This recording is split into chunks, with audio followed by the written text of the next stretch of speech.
only. Oh. So everyone ka na magbuhat sa og stira.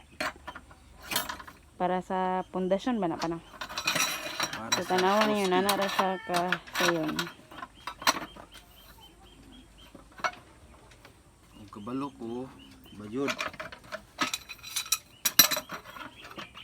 Praktis tayo ba?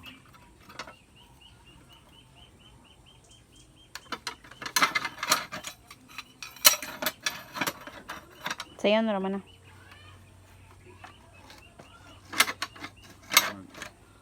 Sayon ra sa kato marunong pero sa baguhay lang makalisod-lisod na.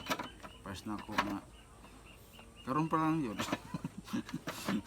Murag karon pa yun nag-practice.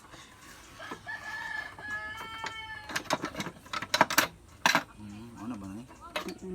So dali lang ang imuhang tools is bakal tapos ikat lang nimo and then akaibaw ganan. So thank you for watching. Hope to subscribe my YouTube channel for more videos.